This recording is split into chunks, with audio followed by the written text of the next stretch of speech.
German team here are dedicated to trying to get him the win. Well, some smiling, some very pensive faces down there. André Schmil is soon to defend the final leg of the World Cup in the Tour of Lombard. He's just gone off to our left. Andrea Tafi, a lot of pressure will be on him today for the Italian team, the squadron that must perform in front of their own crowd.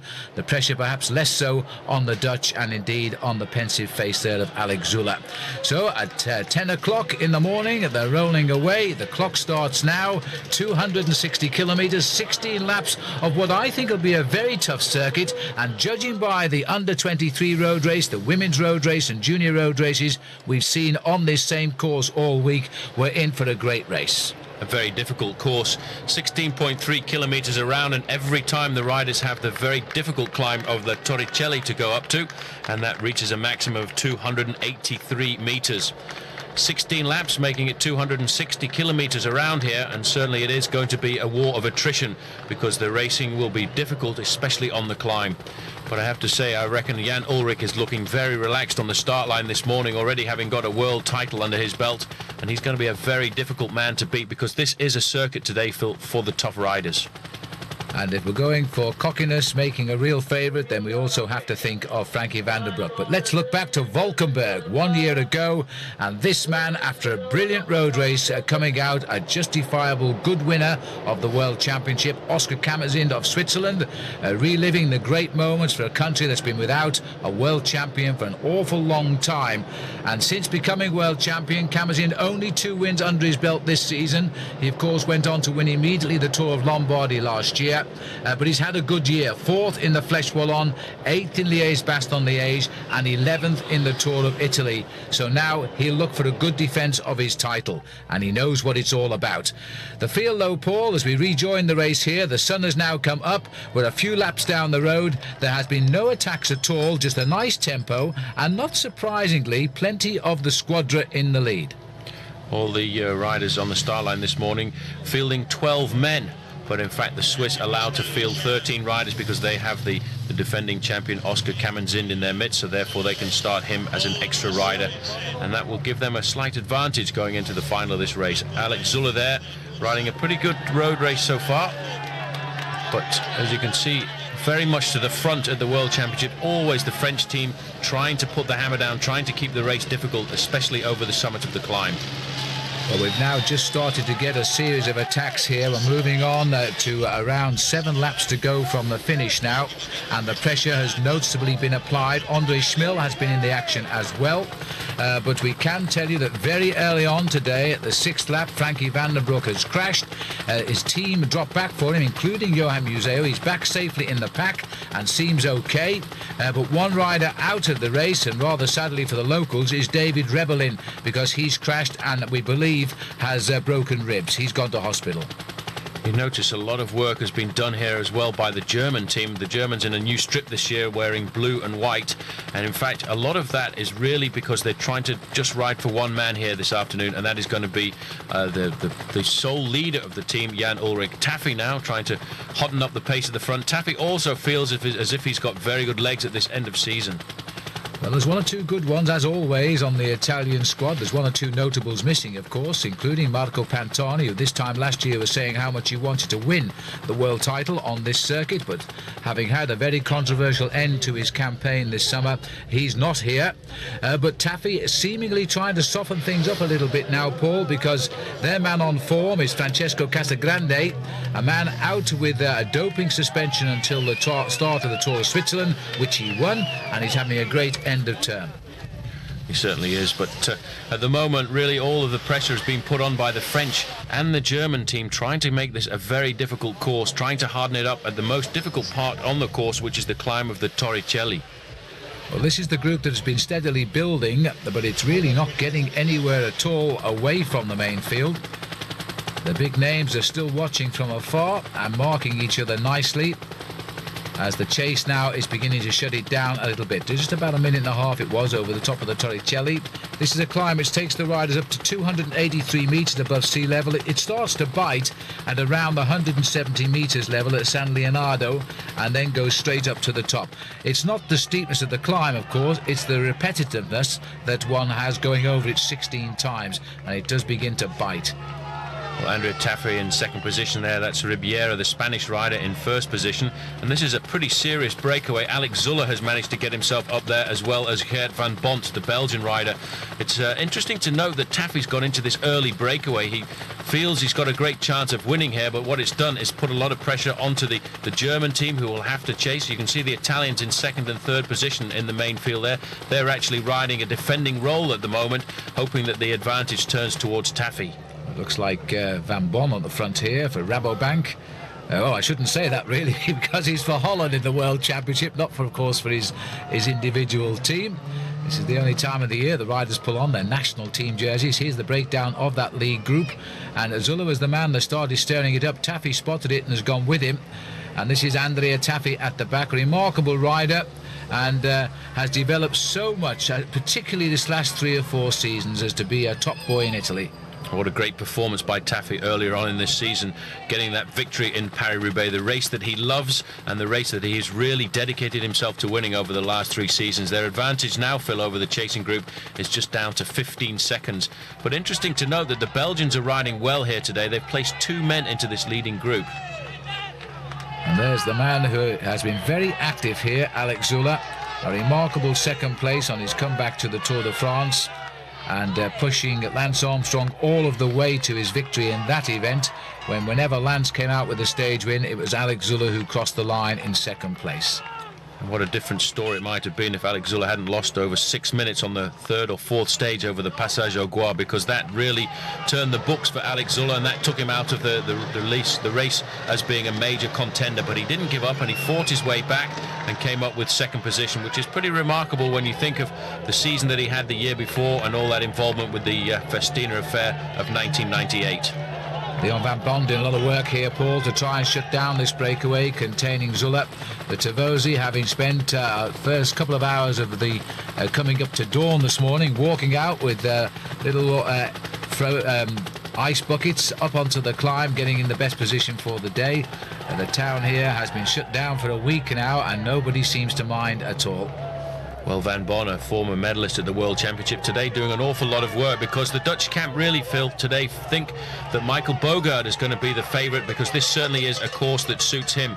The leading group of riders now is starting to splinter under the pressure of Alex Zuller on the front of this group here, and certainly it has turned out to be a very difficult climb. It always is at the World Championships, because it's the pace of the riders that really dictates how difficult the course is going to be. And I have to tell you, this course here, the Torricelli, is certainly proving to be a pretty tough mountain. Well, David Brylance, a little bit of a surprise, but you've got to take your chance in that leading group for the Belgians. As the 170 riders rolled out this morning, the field has already reduced quite drastically as riders have peeled off at the pits, as they often do at the World Championships. As a very typical start to a World Championship today, a good tempo, but nobody attacking at all, just rolling around the course, getting the feel of the situation. That's changed a lot now, because there's good tempo, and when riders start this looking around, it means they are waiting for an attack. They're getting very twitchy indeed now. Number 21 there is Geert van Bont from Belgium. We've got 2 riders up in this breakaway just at the minute, being driven on all of the time by a very frisky Alex Zuller.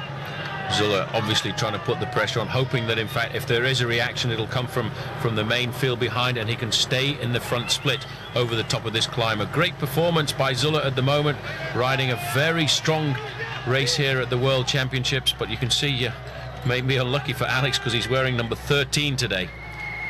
And also wearing the new Swiss national team strip there, which is quite attractive, as Ribiera, the Spanish rider, up there second wheel. Just seeing going through the frame there was Andrea Taffy, and sitting at the back here at the moment is Geert van Bont, riding for the Belgians, but his team is in fact a Dutch team, the Farm Freak Team TVM. The amazing thing about the elite men's race at the World Championships every year is when you look at the races that precede the World Championships, you see the under-23s, you see the women's races, and they always start off very quickly and then slow down towards the end. But in the men's professional road race, it's always the last couple of laps which prove to be the fastest event, the fastest of the event, and very often the fastest of the whole week on the same course used by everybody else. Well, this is an interesting move by Zuller. Really, one would put him into the group of probably second favourites today, yet he's gone out so early on to try and break this race up. The way the races have been held this year, there are some surprise results possible. Remember Celestino in the Hughes Classic jumping away towards the finish and outwitting some big names. So maybe it's a good move to try and get an early group going, because that is a big field still rolling round behind this breakaway group. Well, there's a small group coming across there. There's Alex Zuller still setting the pace at the front, but it looked very much to me, in fact, if coming up from behind, Michael Bogart was leading them in the orange strip of Holland. And there's a Swiss rider with him there as well, and they may well have managed to slip away from the rest of the main field. There is a split going clear off the front of the bunch now, and this could be quite important because some of the big names are moving to the front. Well, Zuller is looking around here. He's riding with Dave Brylance, but they're all over him now because Bogart has got across as they come up towards the top of the Torricelli. Yet again, this is a useful-looking group. Well, I was about to say a group, but it looks as though the whole peloton has crossed the gap here. Pascal Richard just passing through our screen as well. A big year for him next year when he has to defend the Olympic Championship in Sydney, assuming, of course, he gets selected by Switzerland. Well, you can see that looked as if that was a serious move happening, but everybody very nervous at this stage of the World Championships. Everybody being very attentive. Just going through there was in fact Jan Ullrich riding very close to the front. I caught a quick glimpse there of Frank Vandenbroek with his blonde hair going through there, but this now is the start of the descent off the Torricelli, and a very rapid descent as well. Rapid and quite a tricky one too, and you see that the leaders of that group there trying to keep the pressure on to see if they can break up this rather big bunch. Already one or two riders going out of the back because of the pressure on the front of the climb, and all that pressure was being made there by Alex Zuller. Now it's the turn of the Squadra Azzurri, the Italians, to come to the front and try and do something in this event. The Italians have had a pretty successful week with a win in the men's under-23 championship, and what a great performance that was as well. The Italians were looking to win on home soil, and if they could win the big one at the end of the week, the race that we're looking at today, then they would go home a very happy nation. Well, I think they do need a result here, Paul, because, yeah, you're right about the under-23, but in all the other events this week, they haven't had much luck at all. And to talk to some of the riders, the wrong Italian won the under-23 event. He was a man that broke away early on. They never caught him. But now Andrea Taffi tried to get something going here, and this man reminds me quite often of the retiring Claudio Chiappucci this year, because he's never afraid to attack Andrea Taffi, and he's gone out in front to see just what happens. And here he goes again. He wants to move. He wants to get into that early breakaway and take the pressure off himself, and then not being forced to play the defensive role. Another Italian getting into the group there as well, Sergio Barbero.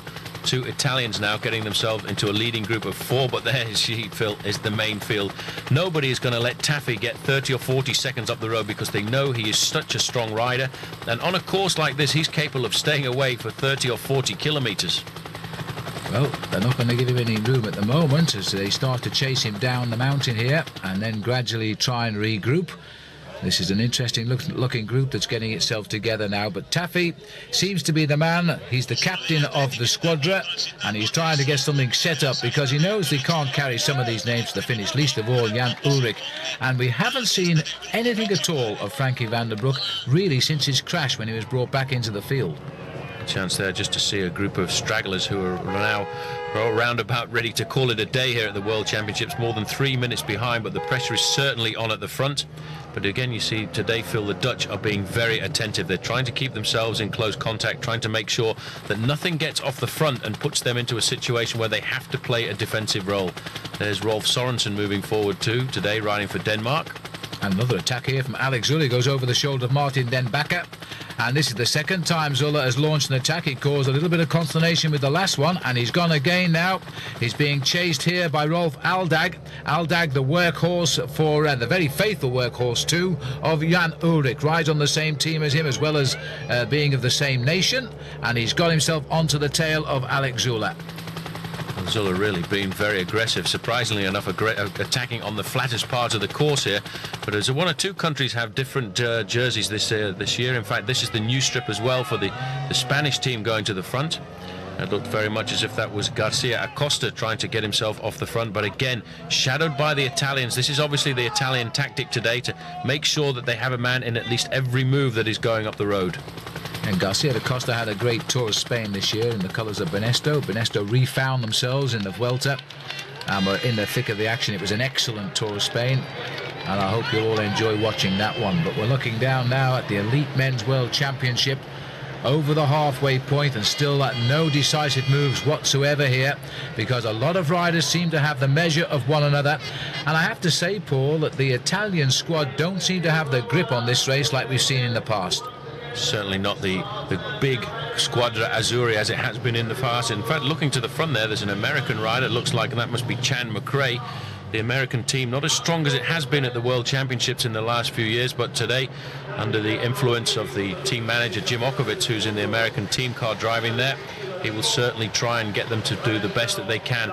It is a shame that the World Championships, I feel, is held nowadays in October, because some of the great riders from the middle of the season, riders like Lance Armstrong, feel that it's not possible to keep the season going long enough, and they in fact pull out of the international circuit before the end of the season. So I don't feel nowadays that the World Championships has a full representative of all the best riders in the world. Well, the season is long and hard now for the riders, and they're chasing world ranking points all of the time, and I don't think it is now physically possible to stay on top form for the year. Of the 8 Americans starting today, Paul, by my reckoning now, there's only 2 of them left in. You're right, one is Chan McRae, who's having a great end of term, and also Levi Leipheimer is also in this group. Wilfred Peters moving to the front there, the fantastic Belgian rider, one of the best domestiques on the circuit, rode a great Paris-Roubaix this year, again in a defensive role for the Mapei squad, and again taking them to a 1-2-3 in that great race in Roubaix Stadium. Well, there's Chan McRae now trying to get in amongst it here. This is looking like another decisive attack, and Chan is carrying it on. Well, he's full of confidence, is Chan McRae. He had a wonderful Tour of Spain, and look at this now, trying to go clear. He's sort of grown up in the same parallel as Lance Armstrong. Lance has come up with the big results. Chan, in his own way, is still developing, and I think there's an awful lot in this young rider. There certainly is. He's a great talent. He's just had a very good finish to the Tour of Spain, but today he's looking to try and put his name right up in the highlights, but that attack came to nothing. And moving forward now, wearing number 98, the man everybody expects to ride well for Spain. Well, that's Odriozola leading them round the corner. It's amazing how things have turned around. When Eddie Merckx retired in Belgium, there's been a 20-year or 30-year dearth of cyclists, but we've only just lost Miguel Indurain into retirement for Spain, and they've produced a whole succession of bike riders. They won the time trial this week for the first time with Gonzalez, and now they're at the front of the frame again today. Mark Wouters there. This is in fact Andrea Taffy trying to organise the riders at the front of the group. Taffy is so certain he's going to get himself into a successful breakaway today that he's going after everything that moves. Now here's the man you were saying you hadn't seen very much of, Van Bont, moving to the back, picking up some bottles for Frank Vandenbroek, who wasn't too far away from him. Well, that's interesting to see that Vandenbroek still waiting to see how this race develops. Still a long way to go. The riders just settling in, but now they know they can forget all the shadow boxing now into the serious part of the World Championships, where only the strongest will survive the next couple of laps, and then the thinking will start again as to how to outwit those who have made the first selection. Leading group of riders on the climb again in this group, Andrea Taffy. Max Chiandri there riding for Great Britain as well, very happy to be on a circuit like this, not too far away from his own home of Tuscany. It looks as though Geert Van Bont, after that early escape with Zuller, is having a bit of bother at the back of this race now, and so too is the Danish rider Lars Mikkelsen, also slipping gently off the back. This is pressure time on the Torricelli. The pressure coming from Switzerland. Switzerland on the front today, really with a great chance of a double. The defending champion Oscar Kamenzin, who is coming towards good form at the end of this season. He may well be able to come up with the goods, but they're not letting anybody really get too far up the road at the moment. And this leading group once again is about to be brought back into the fold. Well, Dmitry Konishev is the Russian cyclist who's got himself into this group. The Swiss boys are really applying the pressure here. Whether Alex Zülle has said, look, let's keep going what he started, or whether this is a plan to try and put Kamenzin into a good position at the end. Maybe Zülle was just sent out there as a super domestique today and has got no intention of finishing the race. Could well be the situation. Oscar Kamenzin and all the Swiss riders will have had a word this morning in the meeting, and they will know just exactly how they're riding. A glimpse there at the back of the field of Gorazd Stangele, the rider from Slovenia. One of a new group of Slovenian professionals is Daniel Nardello at the front. Pieterseberg of Switzerland is the man hurting them here at the front, and again kicking once more.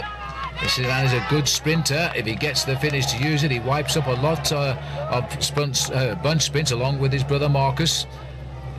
Could be a family affair coming down to the finish. If there's a group of 25 or 30 riders left at the World Championships, I'm pretty sure that Marcus Zuberg will be there, and that would give him a good crack at getting a victory. He's a very good sprinter. Looking over his shoulder, it's just over the top of this climb where it really hurts. The last 2 kilometers is when it climbs up to its height and hurts a little bit. And there's Oscar Camazin, you see. It looks like Casagrande is with him. So there's a couple of favourites now beginning to feel the time is right to start thinning out the big bunch at the front. And Casagrande, who came with a very solid win in the Tour of Switzerland and then was bitterly disappointed when his team were not allowed into the Tour de France, and now being listed as the man on the Italian squad to possibly take the rainbow jersey. It's a very early move, though, to go out on this course and put this kind of attack in. There's still an awful long way to go to the finish, and Camazin has decided he's going to go out, but a lot of work has been done to set this up by the Swiss. Coming across now, Martin Pediguero, Spanish rider, onto the back, but the big tempo is being made on the front by Francesco Casagrande, and they have opened up a serious gap. Now, I'm surprised to see the rest of the field, especially the Dutch, allowing a man like Casagrande to get away on the slopes of this climb. Well, they've got to mark him. All the other boys in blue noticeable by their absence now that their leader has gone up into the fray. There's the confirmation of that leading group. And 2 likely favourites here. What a season Mark Wouters is having, Paul. Despite the blip when he crashed in the Tour de France and hurt himself, he continued his good form as soon as he made his return. A great season for him, really, because he's been one of those riders who's been around for an awful long time, a very good domestique, worked hard for the team, and it all seemed to start early this year in the Pro Tour when he got a victory there. He left the Pro Tour, went across to the Tour of Luxembourg and came away with a victory there. But strange to see, in fact, it was a Belgian on the front of the main field who was nailing back that group, and I would have sat back and left the advantage to Mark Wouters, who I reckon is in pretty good form at the end of this season. It doesn't seem to make sense. Mark Wouters himself, a Belgian, often thought of as a Dutchman, by the way, because he races on a Dutch team and with a name like Wouters, but even so, today we're looking for him in the blue of Belgium. Chan McRae jumping across the gap there, trying to make sure that he doesn't get caught out. Basically, McRae here having to ride very much on his own and watch the tactics of the big nations present, the nations like Switzerland, Belgium and Italy. He's having to watch and see just exactly which way they're playing their tactics and try and ride across to stay with the front split, because he's got no chance of getting a team around him if he misses out on one of the moves. Well, the Swiss man scurrying through on the inside, Mauro Gianetti. The Swiss are playing a real part in this World Championship, inspired obviously by Camazin's victory last year. As now still the boys here. This is Jerome, no, it's not, it's Michael Bogart, and he said Jerome Blyleven, but it's Michael Bogart who's also come up to the front here. He's got a one last chance of winning the World Cup in the Tour of Lombardy against Andre Schmil, because it looks like being a 3-horse race with Van den Broek also in with a chance there if the dice falls in the right order at the finishing line. It's going to be a very exciting end of the season for the World Cup, and it's been a magnificent World Cup this year. At the moment, though, Van den Broek very comfortably in the main field. In fact, it was Van den Broek, I think, who's put the pressure on at the front of that group to nail back the group with Wouters in there. I'll tell you what, Paul, the new colours of Spain, to me, I start seeing German cyclists down there now, which is a bit confusing. Very similar to the old German colours. But even so, a lot of Spanish riders in this league group, and clearly they're on a high. It is strange that several countries changed their colours this year. In fact, the Germans not riding in their normal strip, they're riding in a blue and white strip. Yeah. And this Italian strip here also is very confusing when it's up against the German team strip as well. And that's the Belgian strip, not to be confused with the Italian strip. Now, what's going on here? We've got a plot. This is David Rebellin. This is earlier, in fact. This was the crash by Rebellin. He fell very, very heavily in the early stage of the race after some 70 kilometres only. Clearly in pain. They put him back on his bike, but I can tell you he didn't continue. In fact, he went to hospital. He won't be too happy with that either, because he's a local rider. In fact, he hails here from Verona and felt that this was a great possibility of him pulling on the Arc-en-Ciel jersey at the end of a very long stage. He won't be doing that today, and all he can hope now is that it's going to go to one of the other riders in the Squadra Azzurri. Well, that's really sad, but then this professional cycling game isn't all fairy tales. and they can't all be happy endings like Lance Armstrong's winning the Tour de France. But we wish David Rebellin the best of luck, and you'll probably be watching and cheering for an Italian winner anyway in the next couple of hours of racing here in the World Championship. Well, another flurry of attacks has come to nothing, Paul, and this field is still some 60 strong. The average now just dipping for the first time below 41. It's about 40.8 kilometres an hour now, and that's a signal for Serpellini to have a go. Well, this is a bit strange. The Italian tactics really aren't as what they normally are at a World Championships. They normally try and make sure that they have a group of 8 or 10 riders going clear with a couple of Italians in. And at the moment, they're sending off an awful lot of attacks one at a time to try and go off the front of this group, trying to toughen the race up. And you can see they have done that because there are not an awful lot of the 170 riders who started this race left in the race at the moment. A little bit of Paris-Roubaix under the wheels here. That bell, by the way, is a spectator on the right-hand corner. It's not the last lap, unfortunately, for the riders. Just under 5 hours of cycling now, and a packed town here as they see the big riders go through. This is, of course, the highlight in Italy of the whole week of racing down here. And now the Italians are bound to be seen in the action, and that looked very much like Mr. Taffy again. Well, it was. Taffy's gone out again. Taffy's certainly looking for the big move here today. He's attacked so many times already. I just don't know where he gets the energy and the enthusiasm to launch himself off the front of this pack. But he is racing on home turf. He's racing in front of an Italian crowd, and you can see a lot of anguish on many faces towards the back of that long line of riders there. Well, you can never keep this man suppressed for very long. He rode an absolutely magical Paris-Roubaix with attack after attack, which gave him victory in the end. Will it happen today? He's been close in World Championships, but he's never got the medal he wanted. Yet. Kurt van der Wouwer on the front for Belgium there, keeping the pace high. They today also have one sole lead, and that's Frank van den Broeke, surrounded by some very experienced riders. Men like Johan Museeuw, men like André Schmeel, who certainly will be doing everything to try and help the young Belgian hopeful. Well, the field again looks as though it's all thinking out the next move. There's so many men of equal ability, or equal form, I should say, at this time of the year. And the names that we've talked about, like Ulrich and Van den Broeke, we still haven't seen do anything more than just close the gaps and sit there. No attack from them yet. They're letting everybody fire their shells first. Those guys, the big names, the men who expect to win this race, will leave it all up to their teammates for the moment. They will leave it all to their teammates to do the pace-making at the front. We're on the 13th lap now of 16 laps. And still, Andrea Taffy feels that this could be the chance for him. And what a season that would be, Paris-Roubaix and the World Championships. But behind, they're going to have to start to get themselves organised, because you can't give Andrea Taffy too much of a lead on a course like this, because he doesn't weaken. He can just keep riding at the same pace all of the time. Well, this is when he's brilliant over the beautiful River Adige there, in the centre of Verona. Now, they're having to think this one through a little bit more. Certainly there'll be no reaction coming from the Italian rider on the front there, Gianni Farazin, as he rides up alongside Alex Zula, who's been a real animator in the race so far, but hasn't got him anywhere at all. Well, I suppose it has. It seems to at last have reduced the field to around about 60-65 cyclists there. Taffy is a great time trialist. Once out of sight, he'll go, and he'll never slow down. They'll have to come to him, because he'll never come back to them. This is the hardest part of the course, in fact, to open up an advantage, because these are long, big boulevards through Verona, and then they go out onto the course and they reach the town of San Leonardo, and then they climb up to 280 meters from the summit of the Torricelli. It's a chance now to see the Germans riders coming up to the front. This is Rolf Aldag, the man who really is always on hand when Jan Ullrich needs him. All of the Germans today putting an awful lot of effort into making sure that there are no serious attacks, because I reckon Jan Ullrich has got a great chance on a course like this coming down to the last couple of laps. But we won't see the big names until 2 laps to go, I don't think, on the final slopes of this climb.